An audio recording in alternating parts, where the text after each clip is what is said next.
Guys, we'll give it 1 minute and then we'll get started. I was having issues with my microphone earlier. Can you all hear me?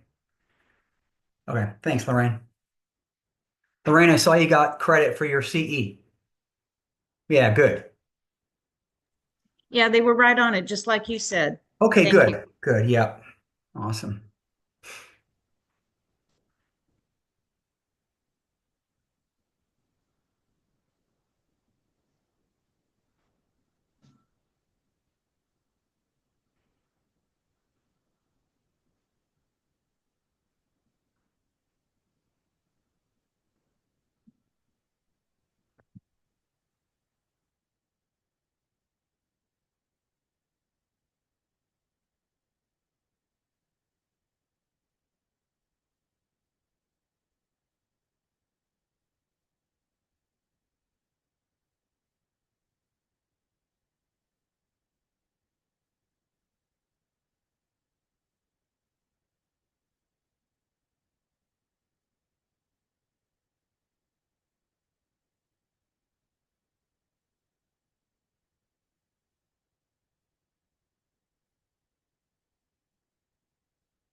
All right. Well, let's go ahead and get started, you guys. Thanks so much for hopping on our first meeting of April. So if you're in the DFW area, probably anywhere in Texas, you're getting a lot of rain. So that's typical April, right? All right, well, let's congratulate our top producers for March, Liz, Ryan, Brian, and Lynn. So congratulations to those guys. Job well done. Um, a couple of things before we kind of launch into the primary content. Um, Anybody in the DFW area, just FYI, you may have gotten an email that mentioned that Metrotex and the Collin County Association of Realtors may be merging. I'm guessing that may is probably an operative word. I'm sure that that's happening. Um, but just FYI, I'm not sure what that's going to look like, but it makes sense. In the DFW area, there's like 12 of these boards. So, any opportunity in my mind to kind of consolidate is good. But so more to come on that. Um, the new IABS is now mandatory as of April 1st. If you were on Facebook on the 1st of April, you probably saw this flurry of posts with people getting them on there.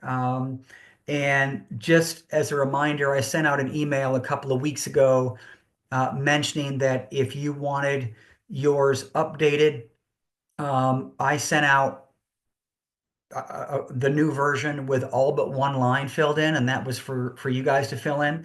And if you want me to still host that on our website, I will. But also as a reminder, this is one of those forms that Trek places a high level of importance on.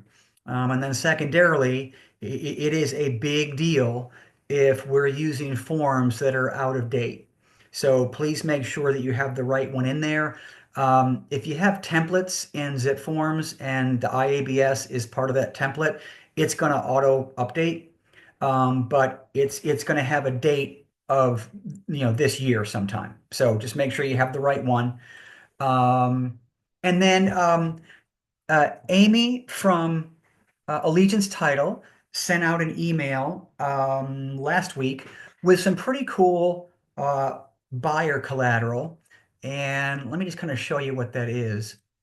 So, um, two things she sent out, and then I think I turned around and sent it to y'all. But here's a cool little buyer checklist. I mean, we have a version of this on our website, but I thought this was cool. So feel free to use that. And then a buyer kind of flow chart, like what you do when. So, I mean, listen, if you're brand new, you probably have some questions about this, right? So, this does a really good job, I think, at outlining what the general process is to buy a home. I have put this on our website under the buy, sell, lease tab, and it's kind of towards the top. So don't worry if you didn't see this. You can download it from our website. But I thought that those were pretty good resources. All right, and then I don't think Stephen is on. Yeah, I don't see Stephen on. Um, so let's take a look at how March fared. This should have been March, sorry. So in terms of the overall price across the state, we were up about 3%. So this is tracking pretty consistently, anywhere between 2 to 4% we've seen in the past 18 months. So, I'll take it. Any upward change is good. Um, Days on market is almost at 2 months for March of last year.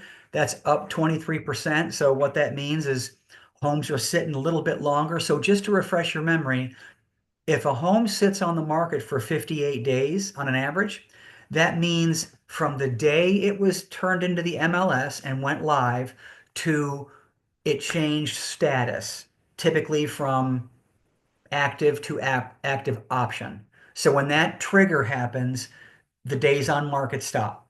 Okay. So um, last month it was a little over 60, 61, 62. So they're kind of hovering around 2 months. So if you have buyer clients and listing clients, some good talking points there. So how much of the list price are people actually getting on the selling side? Well, last month was about 95%, and that was flat to same time prior year. So on a $400,000 home, what this says is that on an average, they settled at 380, right? So there is some wiggle room. Month supply. So we have almost 5 months supply. That's a lot. So that's up 44%. Month supply means, see, the MLS keeps track of when things do turn from active to sold or active to active option and things like that. And that's called the pace or the trajectory at which sales are being had. And so the month supply means, okay, well, based on the active inventory now, as compared to how fast it's selling.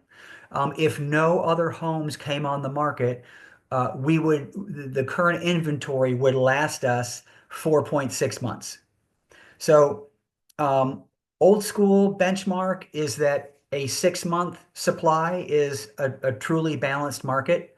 So, we're kind of there.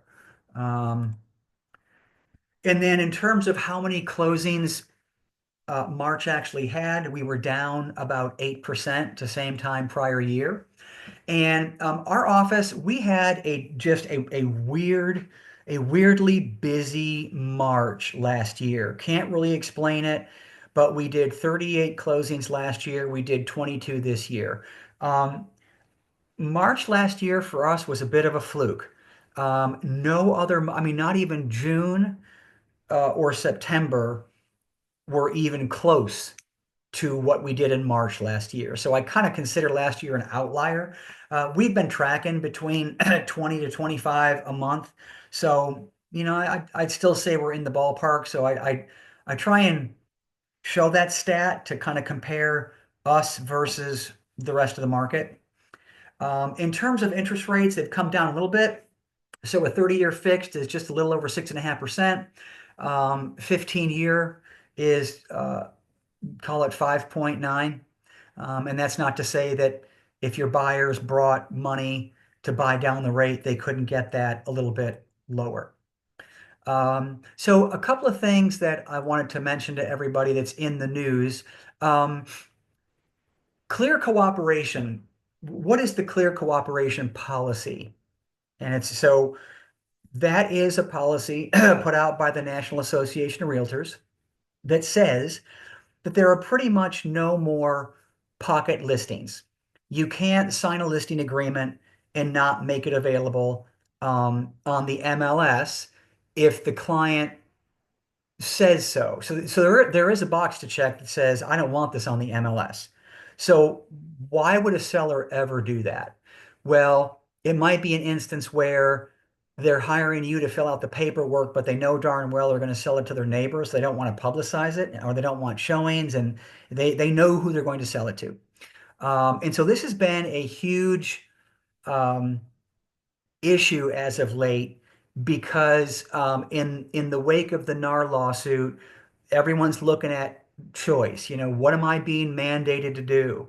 And so NAR met recently and said, okay, well, we're still going to maintain the clear cooperation policy as you know it today. However, we're going to tweak it and we're going to allow a certain period of time to be determined by your MLS.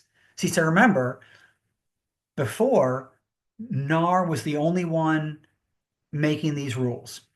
So now they're loosening up on that and saying um, you can uh, still market the property, but you can have a certain amount of time within the MLS to not post it in the MLS. So this graph or this graphic pretty much walks us through what will happen. So the first option is the way it's always been. So option one, office exclusive exempt listing, neither publicly marketed nor shared on the MLS. So that exists today. The client can say, I don't want it on the MLS. I don't want it on the internet. I don't want it anywhere.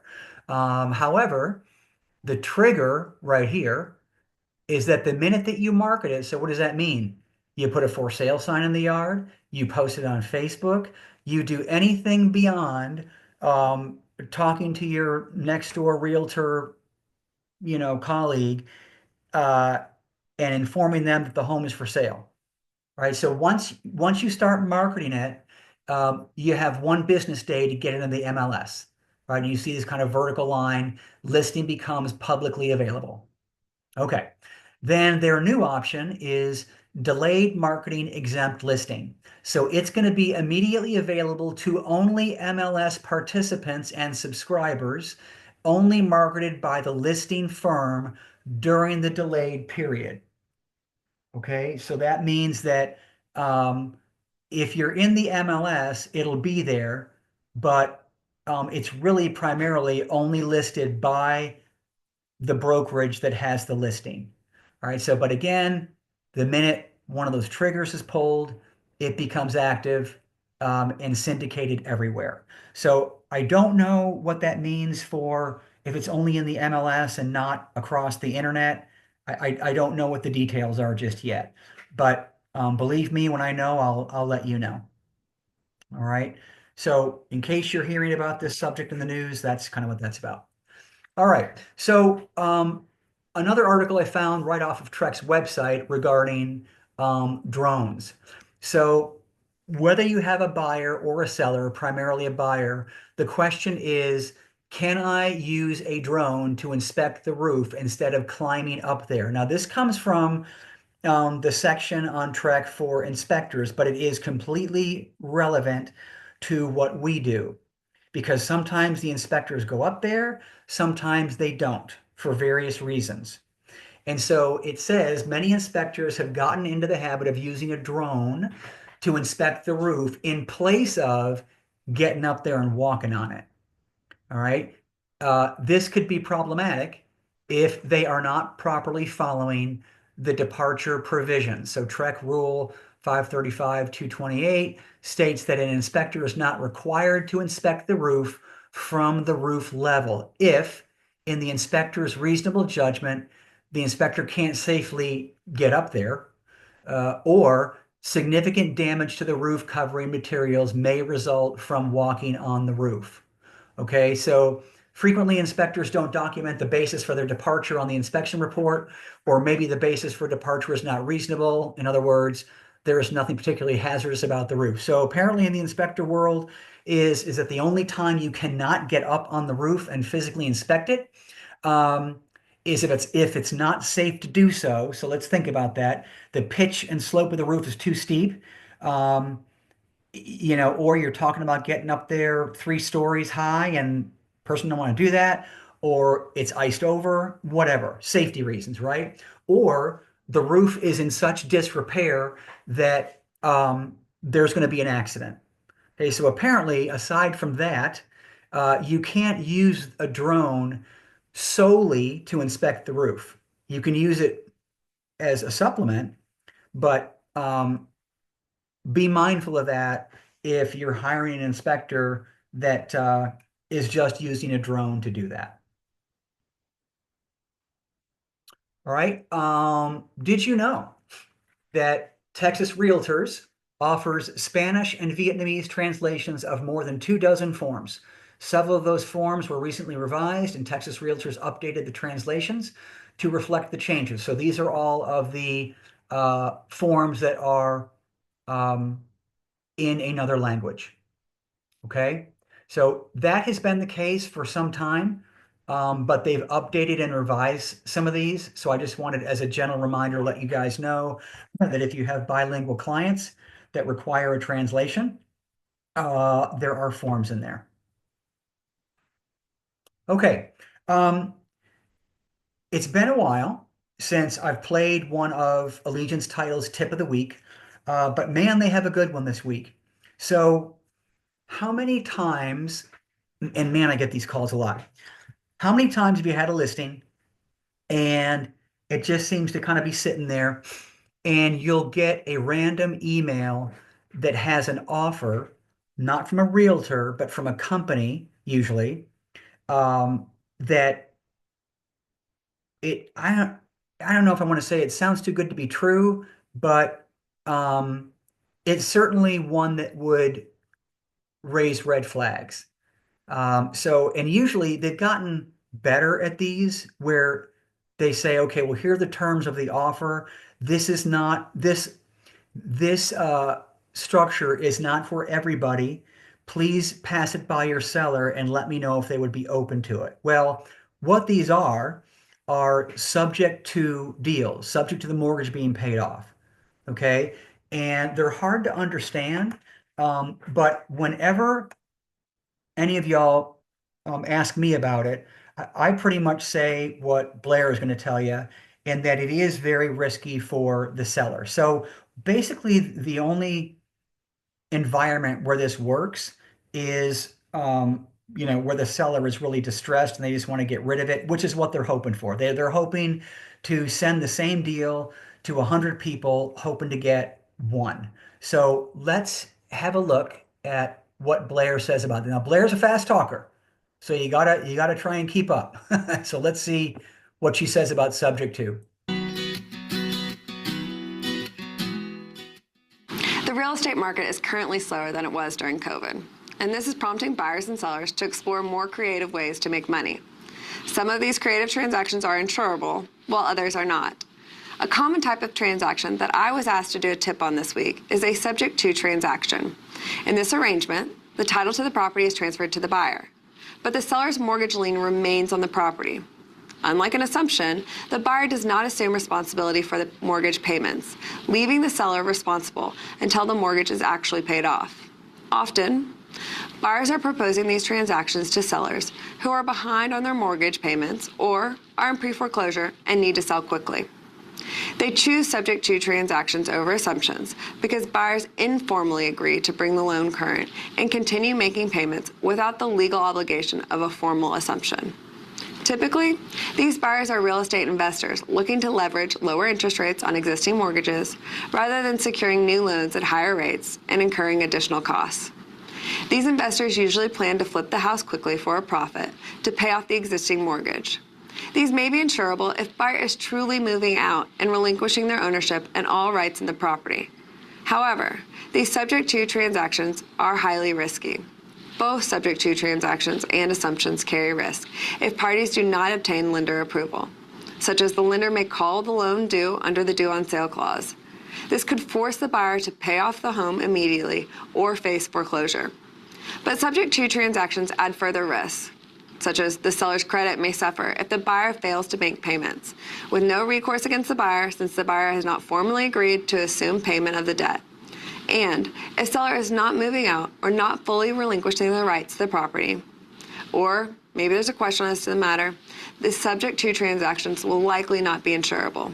For example, sometimes we see subject to transactions proposed as a way for an investor to bring an owner's delinquent mortgage current, a type of foreclosure rescue, while allowing the seller to stay in the home. The seller intends to make rental payments to the buyer to pay them back for bringing their loan current, and eventually for the buyer to deed the property back to the seller.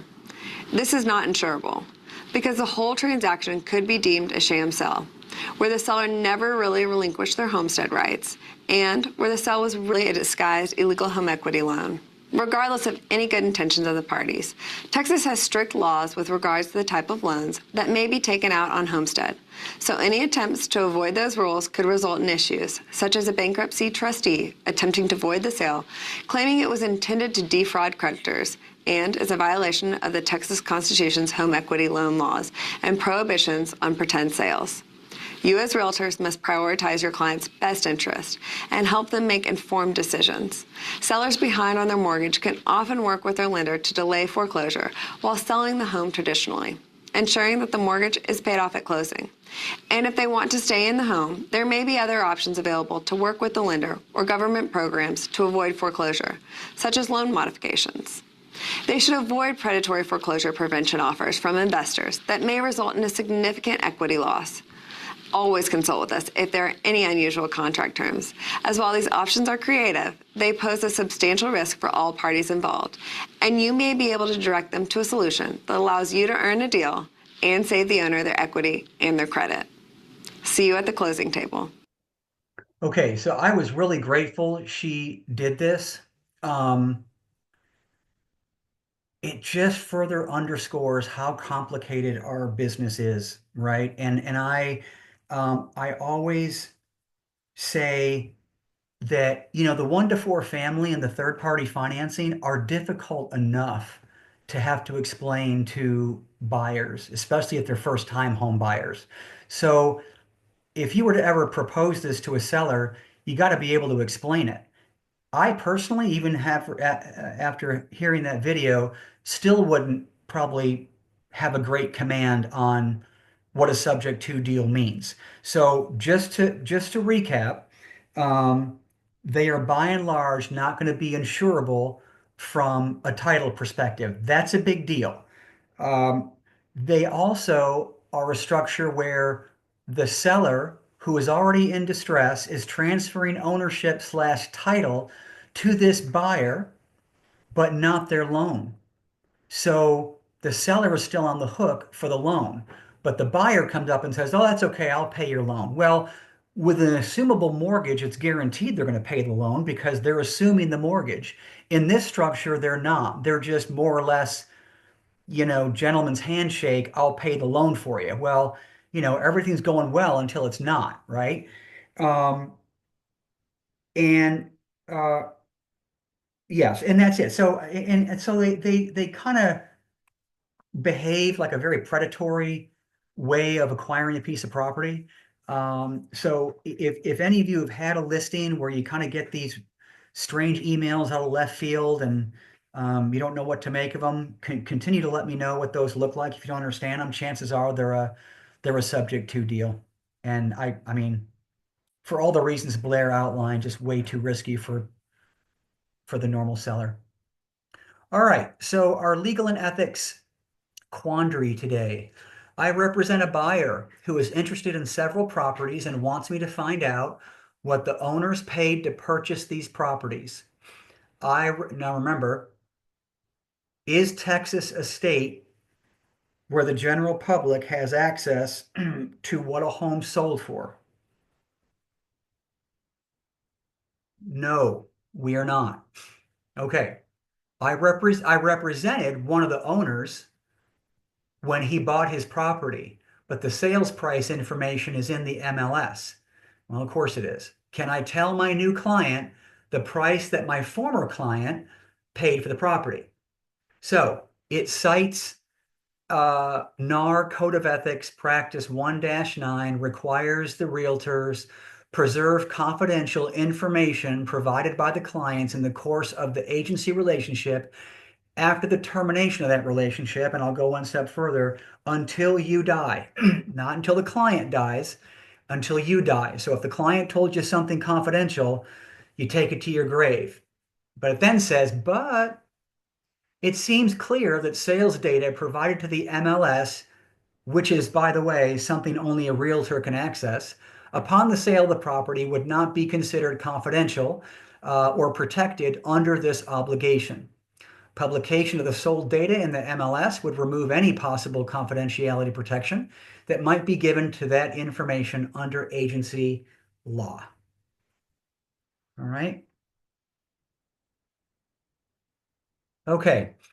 Um, so I don't know about y'all, but it's spring and I see a lot of people getting work done on their house. My sales tip of the week is if you see that, um, it might be worth knocking on their door as their neighbor to see if they are moving and they need a realtor. So there's plenty of that going on right now. So don't be afraid to step up. Okay, so everybody familiar with the publication Inman? So Inman is one of, I don't know, 3 or 4 real estate publications that push out articles every day. They're pretty on top of their game. You do need a subscription to access most of the content. Um, I have a subscription because I'm a member of, I want to say, the Austin Board of Realtors, so I think they include that in there. But they had an interesting article this week um, that was on lead flow, and I looked at it, and the more I looked at it, the more I realized that a lot of the things that we review over and over and over again, which is, I'm sorry, with regards to getting leads, were actually in this article. This is not sponsored content. This is purposely written by the folks at Inman. So I'm just going to go through several. So these are lead flow equals success. These are the top strategies for 2025. There's a lot of them, so I'm just going to kind of gloss through. So expired listings, right? At the risk of sounding like a broken record, the MLS, if they didn't consider expired listings to be a viable, very low-hanging fruit source of business, they would not put a filter in every MLS across the country that says, just show me the expired listings. Okay. So we've talked a lot about that. They say go back to 6 to 12 months. That's a good one. Um, Buyers as bait social media post. So it says you might look at posting something on social media that looks like this. Little help, please. I'm working with a couple looking to buy a 3-bedroom home in the XYZ school district. We've looked at everything on the market and haven't found the perfect home just yet. If you are planning to sell your home in the next 6 months, please DM me or share this post with someone you know who is considering selling in this school district. I think that's a great way to amp up the efforts on social media. And look, if you don't consider yourself proficient in social media, don't do it. I'm not here to tell you that this is the end all be all, but I think that as compared to what I mostly see on social media, this kind of takes it to the next level. This actually spoons feeds whoever's reading this. Hey, I am looking for somebody. Um, so same thing goes for mailers. They do a couple of versions of this. So same type of thing, but you're mailing them something. Phone calls. I would probably just stick to social media. Mailers can get expensive and they get tossed out. There's a 1% return on mailers, by the way. So do the math. If it's $1 a piece to sell, to buy and to send out, you got to send out a lot of them to get a return. Open houses, we've talked about that a lot.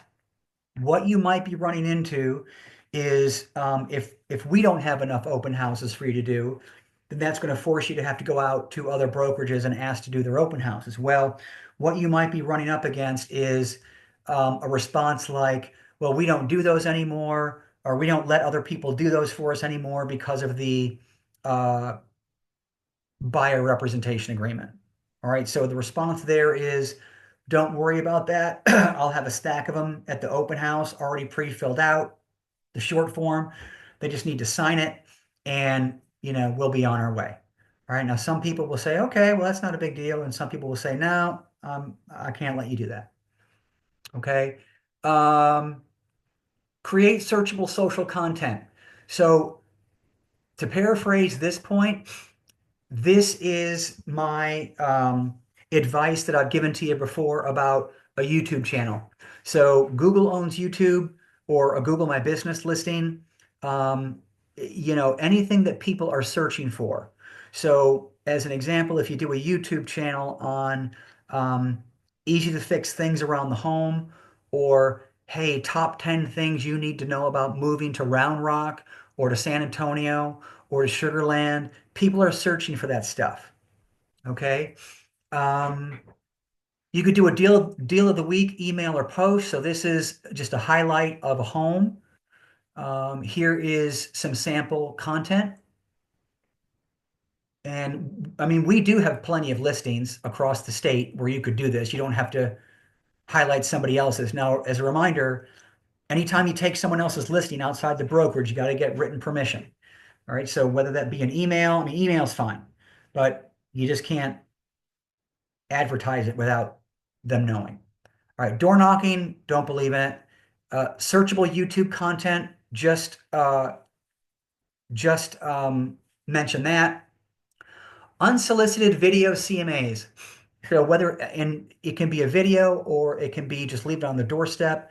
I mean, all of us have neighbors. This is springtime. This is when people, even on some level, think about what can I get for my home. And so providing a CMA is a big deal. And I think a video CMA is good if you want to kind of focus in on a specific neighborhood or subdivision. You're going to know, just generally speaking, how fast inventory is moving and what the price point is and how much above last year it might be. Um, Lead sharing group. So these are going to be typically Chamber of Commerce and things like that. Lead sources with no upfront fees, that's nothing. Um, Buy lunch, not leads. The relationships you have are the most valuable asset in your business. Instead of buying leads, buy lunch for somebody. I've always suggested that. I usually say coffee, get in front of somebody. Um, Client appreciation activities, host a first-time home buyer seminar. I mean, for those of you that have been here a while, this is like, did you write this article? Because this is stuff I tell you all the time.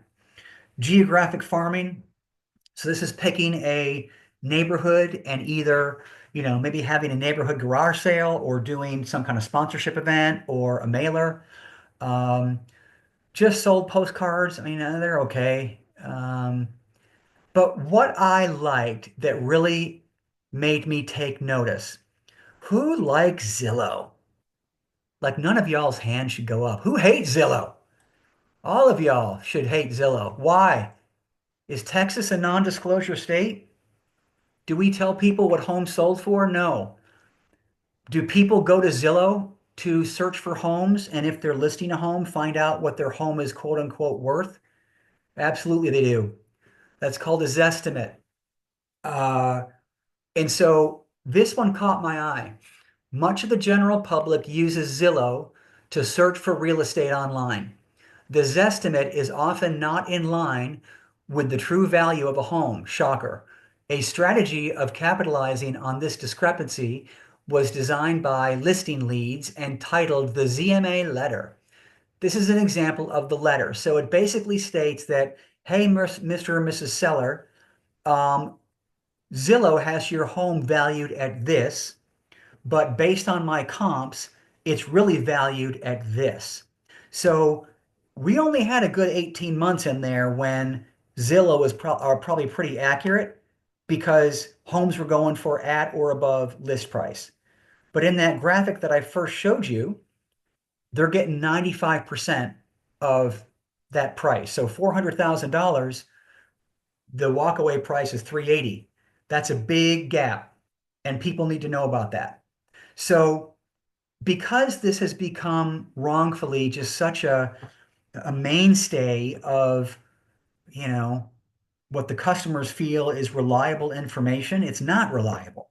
I mean, only we have the reliable information. So I thought this was pretty good. And if it were me, I'd screenshot um, what it says in Zillow for their home and put that with a quick CMA. Right now, you can't give this to everybody, but could you do 2 a week? Maybe. The next one is Airbnb owner. So this kind of goes hand in hand with um, non-owner occupied rental properties. And number 21 pretty much just says, hey, with COVID and the tear on real estate for a couple of years, a lot of people jumped into this space. They have Airbnbs. Maybe they don't realize how much it, took to run it. Maybe they want to cash out, and it's up to us to find those folks to try and list their home. And you might pair that effort with a Zillow letter. All right. Call long-term, short-term rentals. I agree with that. Anybody renting a home is right to go buy a home. Optimize your Google business profile. We've talked about that. Um, Builder permit boxes. I thought this was interesting. Home construction sites have builder boxes that hold the permits where you can find builder information. A simple call to these builders asking if the home is a custom home for someone or if it's a spec home is another way to find a listing opportunity. Well, so is the Texas Association of Realtors, so this might be kind of a fool's errand, but and then down at the very bottom, buy online leads. I think that's a waste of money and a waste of time. They're low quality and they are typically not a quick turnaround. But a couple of those things I wanted to mention because I mention them all the time. And then that Zillow idea I thought was a really good idea. So, and I thought I had a question or chat. Yeah, yeah. Zillow took $4,000 for zero lousy leads. I hear you. I hear you. Yeah, it's tough to justify that. All right, so that was it for that. I think that was pretty much it. Okay, so yeah, that was all I had for this week. Does anybody have anything to share or any listings coming up that we need to know about? Anything that any of us need to know? Brad, Yes. can you emphasize a little bit on a contingency contract for the seller of another house?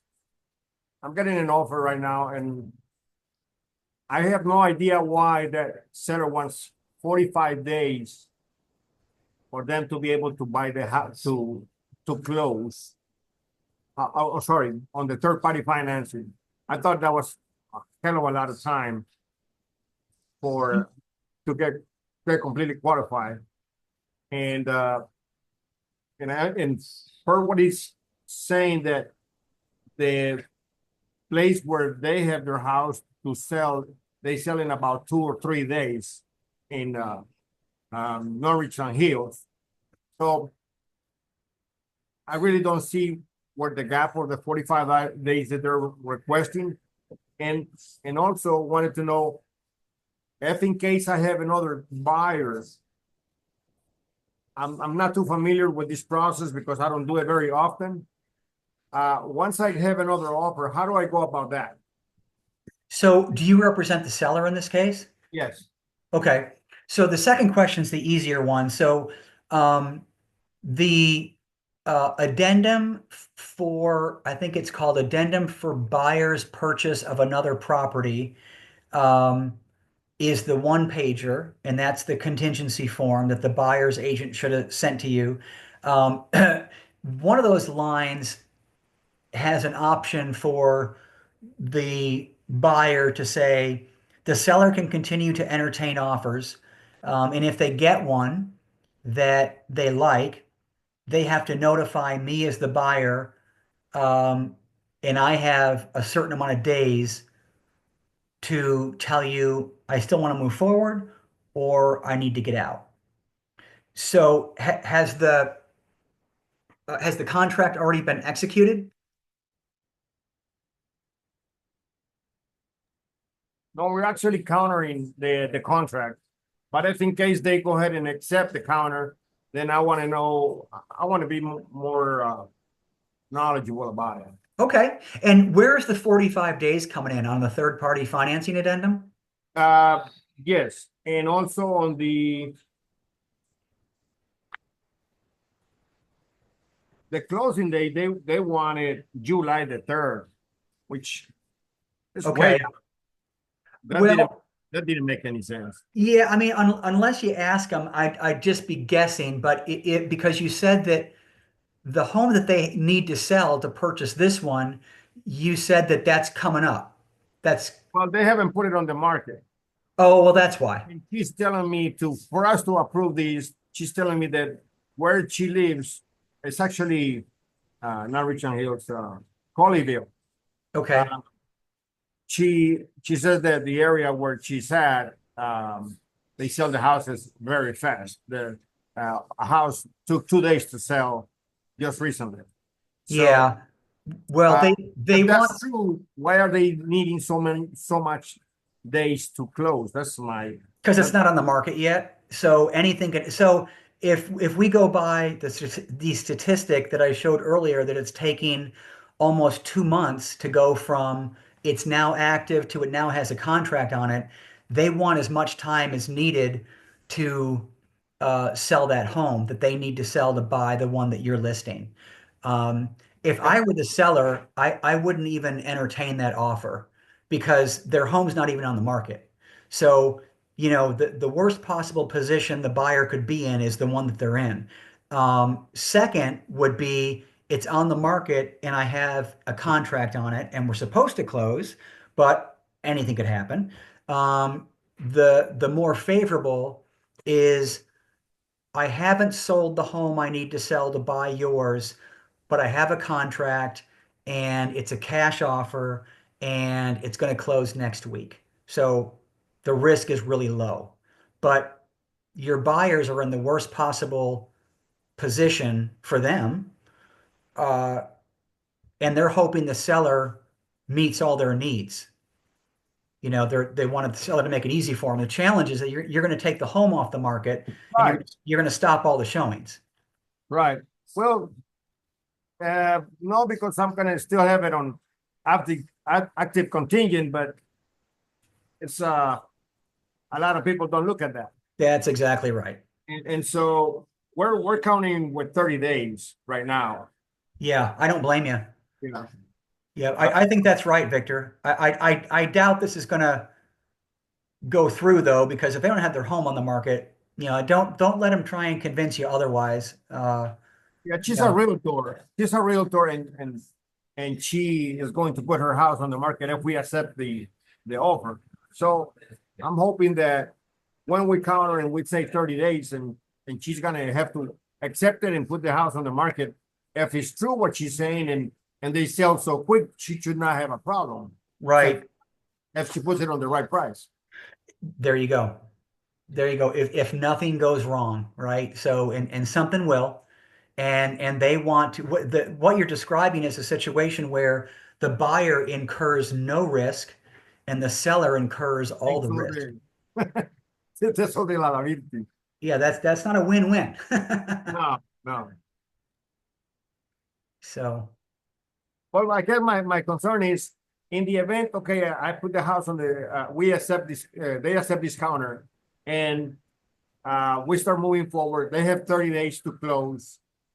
She gets pre-qualified. Let's say she starts putting the house on the market, and we have another cash offer.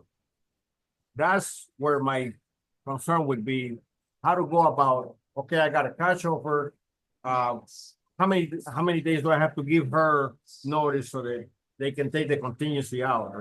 well, she'll put that in the contingency addendum, but as the agent looking it over, I wouldn't accept more than two. I mean, once if she puts in 3, 4, 5 days, that's too long. So she'll give that addendum to you and she'll put in a certain amount of days.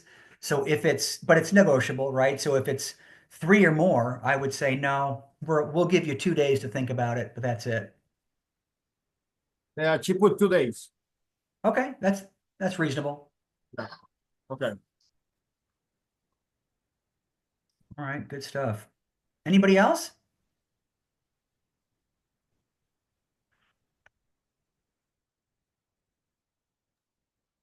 All right. Well, I appreciate y'all's time. Next week I'll do a training session, I think on the seller process. So look for that. And you all stay dry and have a good rest of the week, and we'll see you back here next Thursday. Take care.